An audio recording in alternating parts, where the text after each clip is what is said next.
Hello guys, so here today I am welcoming you to a review on the GSR 750. So I've had a lot of people ask me questions about this bike. Now, this is my bike, as you can see. Get adding me on the old Instagram. Now, so where do I start? It's a 750. It was roughly around 105 bhp from the rear wheel, 8 newton meters of torque, and you know, it's got a lot of power.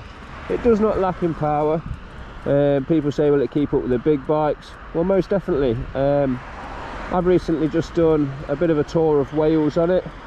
We went one night, stayed, did pretty much 280 miles on a Saturday, and I rode back on a Sunday. I went with the Z1000. You can see other videos on my YouTube channel, and you'll see I had no problem keeping up with that bike. Now that was an extra 35 bhp, I think they're around 140, but you couldn't notice really. I mean, in the twisties, you know, this has good low down power. It's very linear, it's not snatchy at all, and it will keep up with the big bikes as long as you're capable, you're not pushing out your boundaries. Just remember, you know, you've got to stick within your own limits, but as long as you can ride a bike, absolutely no problem. But on the other end of the spectrum, it's also a good learner bike because the power is very linear. Okay, it's smooth, it's got a lot of low end power. You can ride it around the streets very comfortably. It's not snatchy. You know, the big bikes normally tend to be a little bit snatchy when you're talking about the thousands. This here is a very smooth, and the fueling is very good. You know, it's there when you want it, it's there. As long as you're not in 6th gear going around a corner, you know, you're going to find that the power is always there. Now I've had a ZX6R and I've had an R6, and obviously top end speed, I think this does lack a little bit if you're a little bit enthusiastic on the throttle. But when are you ever there?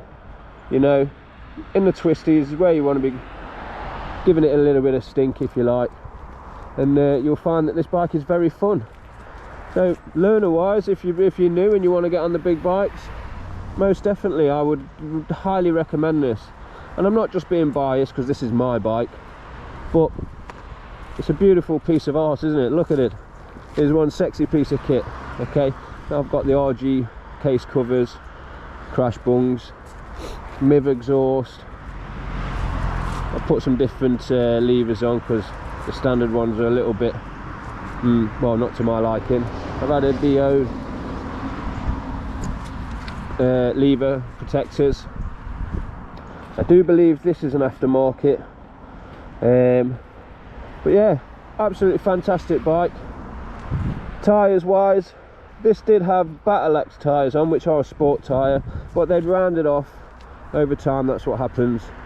And I went for the Pirelli Angel GTs, which I can give a review on, you know, another time. But I've put around 1,000 miles on these, and up to now, yeah, they're all singing, all dancing, if you like. I've had no problems with them. Very grippy, warm up very well, and you know, it's like you're on rails on the road, as you know. The bike itself is, I think it's around 213 kilograms, something like that. So it's not the lightest of bikes, but let me tell you, it's very agile. You know, it's nimble. You know, when you're on that road, you can't feel that weight, and you can chuck it around as much, you know, like any other. It leans in very nicely, and the response is great. Now, the only thing I would say that I don't like on it really right now is these bug-eyed wing mirrors, which I'm looking to change. I think they look better with the stealth sort of wing mirrors, or you drop down, you know, sort of like your bar drop downs. But because I've got the clutch lever protectors, obviously I can't have them, so I'm looking to go for the stealth. I've got the aftermarket indicators on. You know, they're a lot better than the bug-eyed. Again, bug-eyed, I like that phrase. Big bulky orange ones. Brakes wise, brakes absolutely fantastic again. You know, they're not too harsh, they're not too vicious.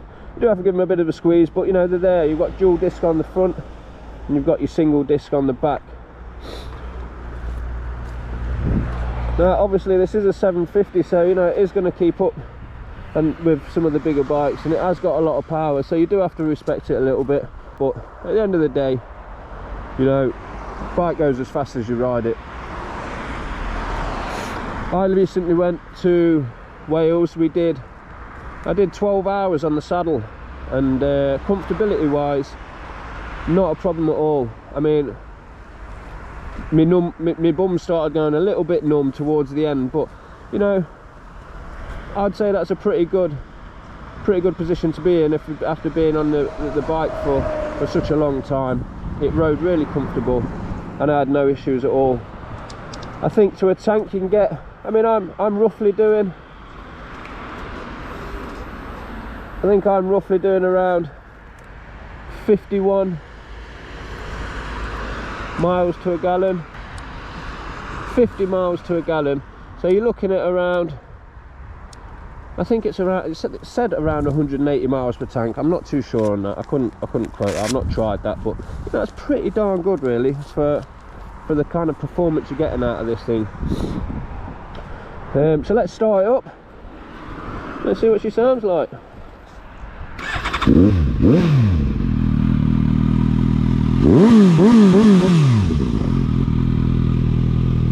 I mean, you've got no complaints there, have you? You know?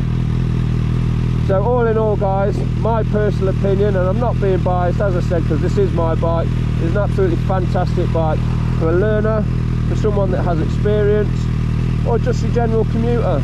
Obviously, the biggest downfall I would say is the wind blast if you're on the straights and you're getting enthusiastic, but we're not about that, are we, guys? We're about getting on them twisties and getting it in. Okay, let's go for a little ride and I'll show you what it's like. It's a perfect day for this. Now you're not going to be able to hear me in a minute because I don't have a mic, so I won't really talk through this process, but you can get an idea for how the bike rides, and well, let's go have some fun.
Well then guys, that's where I will end the video. Please do like and subscribe if you like the content. I've got plenty more to come. I hope that has helped you with an understanding a little bit about the GSR 750. Obviously we're on public roads, I can't exactly, let's say, be enthusiastic, but you know, you can see how the bike handles, how it sounds. Obviously it's got the aftermarket exhaust on, but a brilliant bike, brilliant first big bike, but also very capable for an experienced rider to go out there and have some fun. Thank you very much guys, on to the next one.